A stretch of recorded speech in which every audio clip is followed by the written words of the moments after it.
A few months ago, I asked the lovely people of Scottish football Reddit for some of the most iconic, funniest, or simply their favorite moments in Scottish football history. I compiled these responses into a love letter to Scottish football. Not only did it quickly become my most viewed video at the time, but the comments were flooded with requests for a part 2, as well as stories of events that I missed the first time round. So, after spending a few months in Australia, I knew what the first order of business would be upon returning home. So I went back to Scottish football Reddit and was once again overwhelmed by responses. Whether it be iconic goals, monumental results, or just some unhinged shenanigans, the Scottish League certainly doesn't disappoint. So here it is, just in time for St. Andrew's Day, I present another love letter to Scottish football. We're starting off nearly 100 years ago, all the way back in 1927. Motherwell were invited to spend the summer in Spain, where they would be taking part in an invitational Copa del Rey. They faced fellow invitees Swansea Town in the semis, who they saw 4-1, before getting the better of Real Madrid by a scoreline of 3-1 in the final, and only going ahead and winning the whole bloody thing. Motherwell, Copa del Rey champions. You couldn't write it. Fast forward to 1967. Celtic had made it to the European Cup final, where they would take on Inter Milan in Lisbon for club football's greatest prize. Inter opened up the scoring just 7 minutes into the game, when Inter midfielder Sandro Mazzola converted from the spot in the 7th minute to put the side in black and blue ahead. Celtic didn't respond until the second half, when a Thomas Chalmers strike drew things level. With just 5 minutes to go in regulation time, Thomas Chalmers from the back of the net, and Celtic had come out on top. Not only did Scotland become the first and only Scottish team to win the European Cup, but they had done so with a squad composed entirely of players who grew up within 30 miles of Celtic Park. A group of men who go down Celtic folklore, having accomplished one of the greatest feats in football history. The year is 1983. Aberdeen had just beat Real Madrid 2-1 in the European Cup Winners' Cup final, guided by a little manager by the name of Alex Ferguson. Because the final was held in Sweden, many Aberdeen fans made the journey via boat. Ferguson, as well as Don striker Mark McGee, decided to take the trophy down to the harbour where the fans would be arriving, to welcome them back home, and thank them for their support, creating one of the most iconic photos in football. A few years later, and on the final day of the season for the 1985-86 Scottish Premier Division, Hearts went into the season 2 points clear of Celtic, and a draw would have been enough for them to claim their first league title in 26 years. Unfortunately for Hearts fans, instead of getting their hands on domestic glory, they conceded 2 goals in the last 6 minutes of the match, lost the game 2-0, and set up a title win for Celtic following their 5-0 victory at St Mirren, winning the league on goal difference. The year is now 1990. Aberdeen are playing Celtic in the Scottish Cup final and go to penalties after a scoreless 120 minutes. The penalty scoreline is level, an astonishing 8-8, until Anton Rogan fails to convert from 12 yards for the boys in green and white. Up steps lifetime Aberdeen supporter Brian Irvin, who slots the ball past the keeper, sending the Dons faithful into pure euphoria. 2 years later, and Rangers are drawn against Leeds for a heavyweight fixture in the second leg of round 2 of the Champions League qualifying. Rangers had already won the first leg 2-1, but still needed to show up against Leeds at Elland Road. Far from an easy task at the time. This is exactly what they did, repeating the same exact squad as the first leg. Goals courtesy of Mark Hateley and Ali McCoist. In 1995, Wraith Rovers taking on Bayern Munich in the Champions League.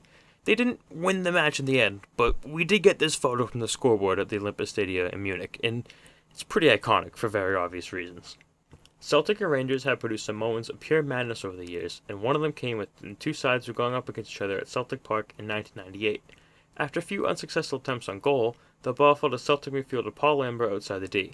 Lambert swung his lasers through the ball and rocketed it into the top right corner of the net. This goal proved decisive, as Celtic's 2-1 victory was integral in stopping Rangers to winning 10 consecutive league titles. As much as we love Scottish football, it certainly has head-scratching moments at times. In the same year, Falkirk were denied promotion to the Scottish Premier League despite winning the second division due to the stadium not meeting the league's requirements.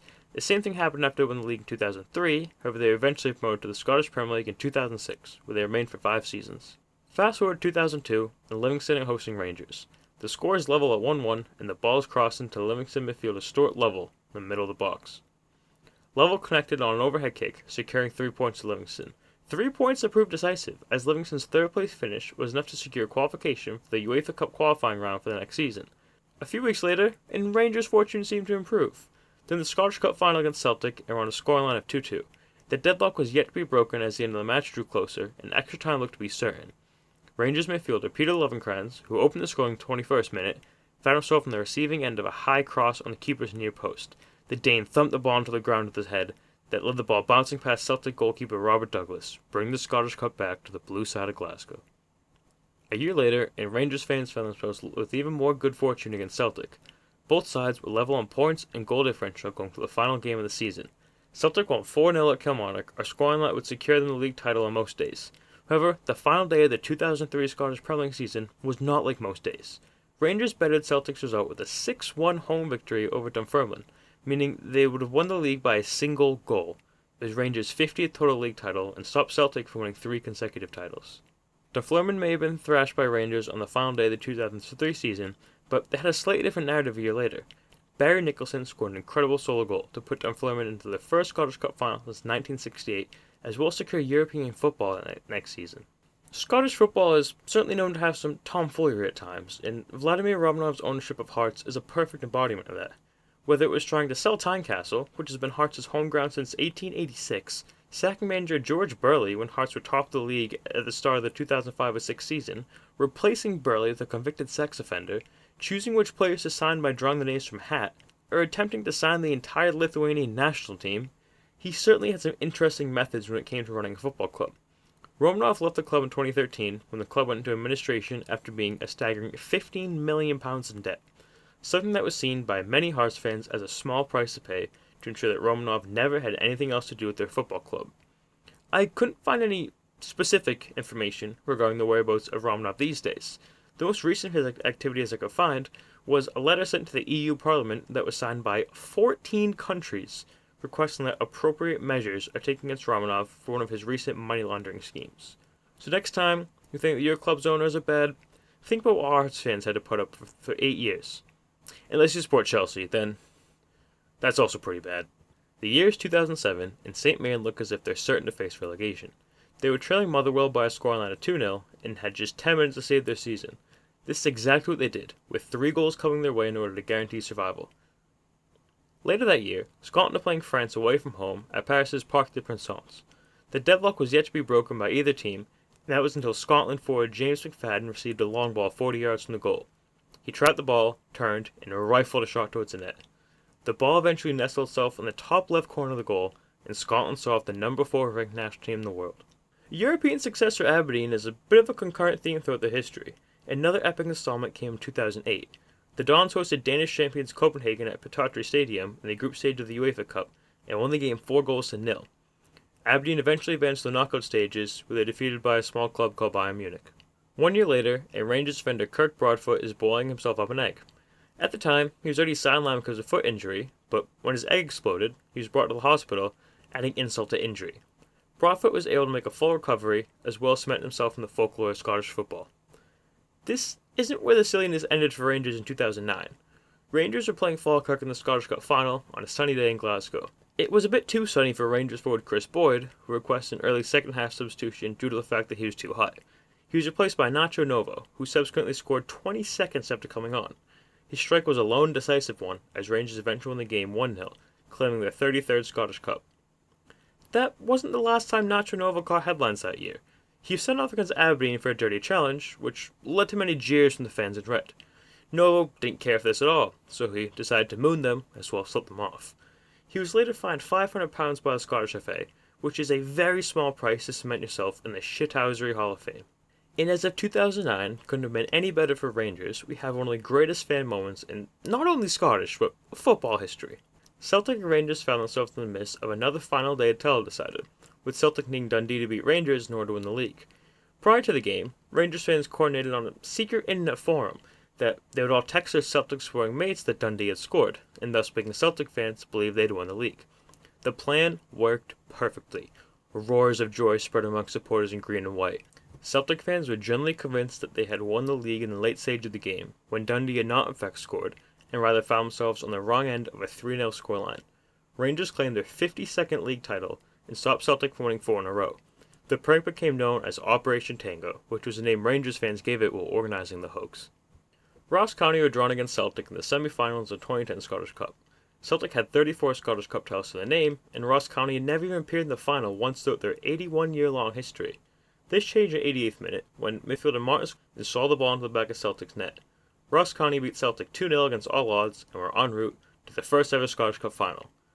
where they eventually lost 3-0 Dundee. But hey, still a pretty cool story. 2001 was a year filled with confrontation in Scottish football. It started with Scott Brown getting a Rangers player El Hadji Diouf's face after scoring the Old Firm, which went down as well as you can imagine. The next scuffle didn't actually include humans, but rather birds. Aberdeen were fed up with the amount of seagulls that were present at Pittodrie Stadium during matches, so they hired a hawk to swoop in during halftime and scare them off. Hey, sometimes you just gotta try everything. The next one isn't as lighthearted, as a Hearts fan went to jail for 8 months after assaulting Celtic manager Neil Lennon. Given this was still 2 years before Vladimir Romanov would leave the club, maybe prison wasn't such a terrible alternative. The year is 2012, and Celtic are drawn to a Champions League group with Barca, Benfica, and Spartak Moscow.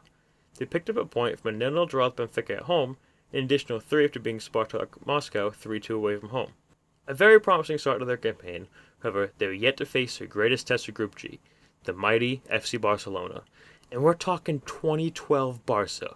Puyol, Xavi, David Villa, Iniesta, Busquets, Messi, Jonathan Dos Santos. Had to save the best for last. Celtic had the simple task of playing Barca back-to-back. Their first one was at Camp Nou, and saw Celtic fall 2-1 to the Catalonians, after goals from Andres Iniesta and a late winner from Jordi Alba sufficiently cancelled out Giorgio Smar's 18th minute opening strike. However, this was not over. Celtic went toe-to-toe with one of the greatest sides in world football, and not only did they feel like they deserved more, Barcelona still to come to Celtic Park. They still had to do it on a cold Wednesday, November night in Glasgow. Victor Wanyama opened the scoring in the 21st minute, sending Celtic Park into euphoria. Celtic despised the taste of defeat that was still lingering in their mouths from that unfortunate night in the northeast of Spain exactly 11 days earlier.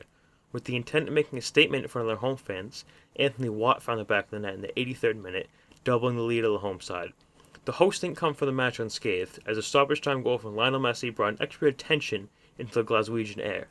However, that didn't seem to matter, and Celtic Park was sent into pure jubilation after the final whistle. Celtic walked away with all 3 points, and ended up finishing runner-up in the group. They eventually fell to Juventus in the last 16, but the heroics of what that side achieved on that fateful night in Celtic Park will forever live on in the folklore of the green side of Glasgow. Wembley Stadium hosted Scotland for a friendly in 2013, and what was the first time a home nation took on England at the new ground. Scotland eventually found themselves in the wrong side of a 3-2 scoreline.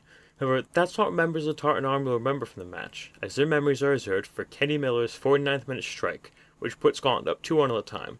The sheer power of the shot sent England defender Gary Cahill to the shops. It was a good way to go out for Miller, as he retired from international football less than a week later. We spoke about Helicopter Sunday in the last video, but the Scottish Championships Helicopter Saturday of 2014 had just as much drama. In order to secure promotion to the Scottish Premiership, Hamilton Accies needed Dundee to lose in a positive goal differential of 12. Hamilton eventually won their game 10-2, but because Dundee won, it wasn't enough for them to go up. They eventually went up via the playoffs, and their 10-goal effort remains as one of the most valiant second-place efforts ever. Aberdeen were looking for a spot in the third qualifying round of the Europa League and had to get the best Dutch side Groningen in order to do so.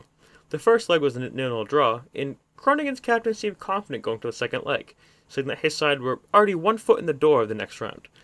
Things didn't quite pan out how he thought they would, as Aberdeen eventually won the second game 2-1 and went through to the next round.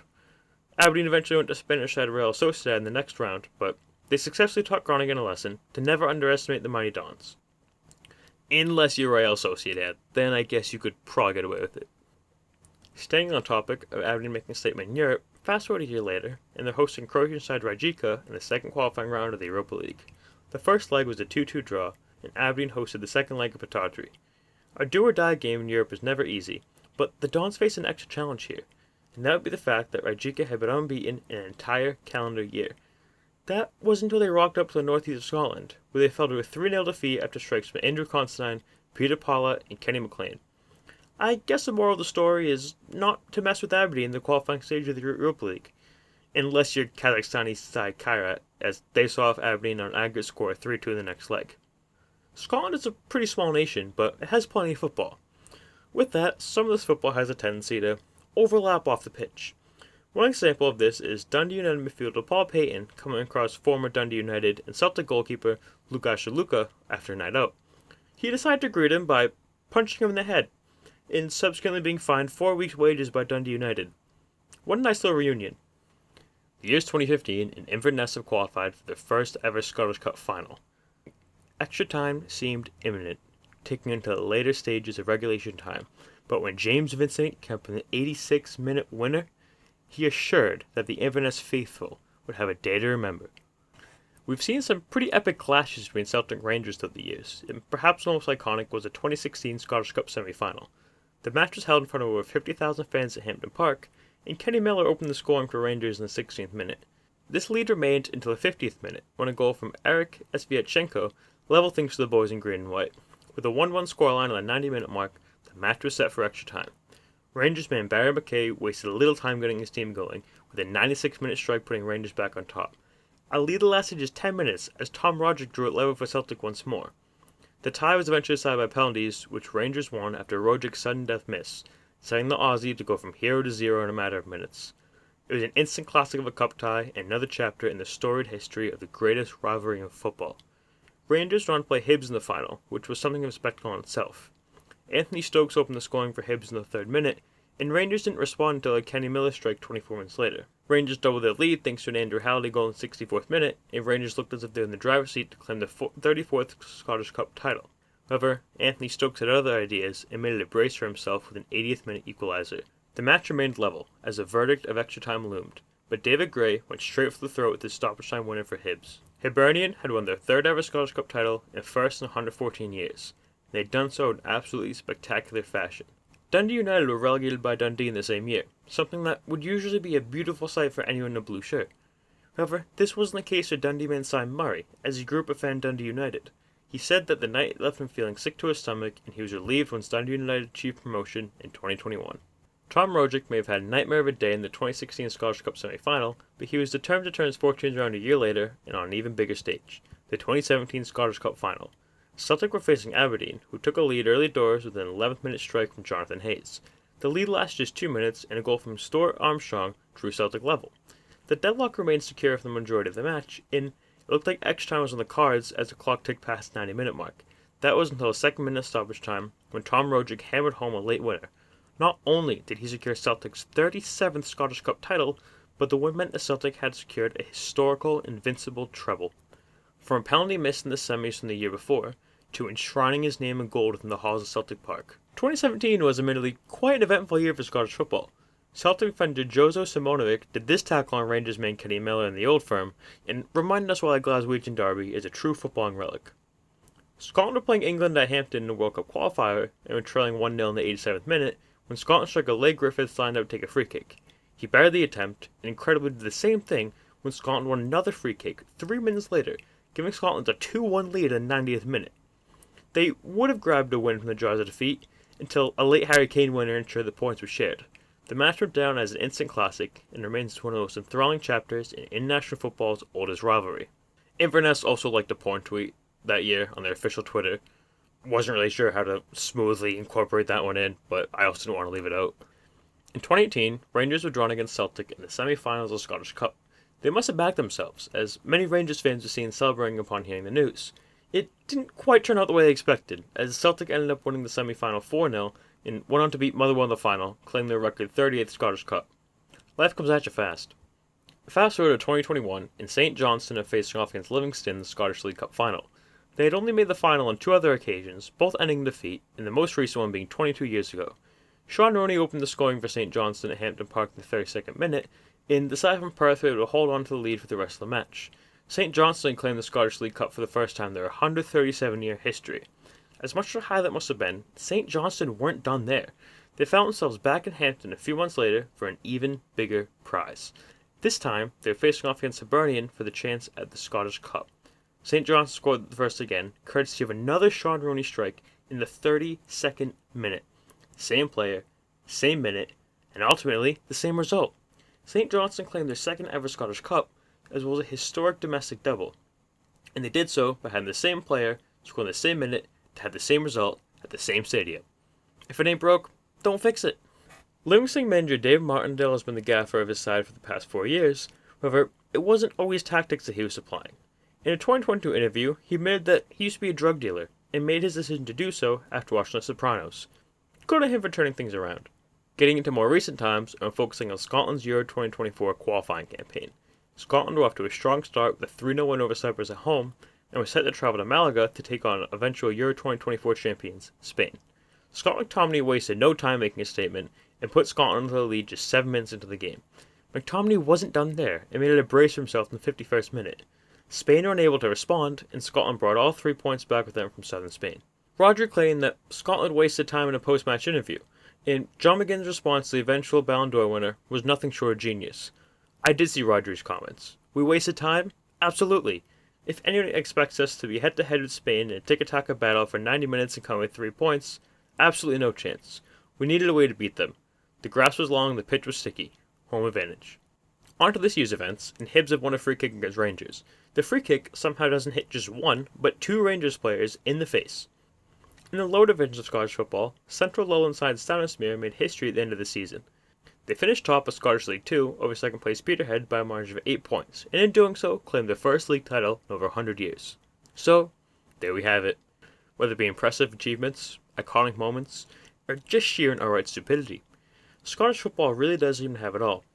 Massive shout out to anyone who commented a suggestion for a part 2 on the first video, as well as the legends or on Scottish football Reddit. Couldn't have done this without you. Be sure to check out the first video if you haven't already, and subscribe if you're new. Cheers for watching, and happy St. Andrew's Day.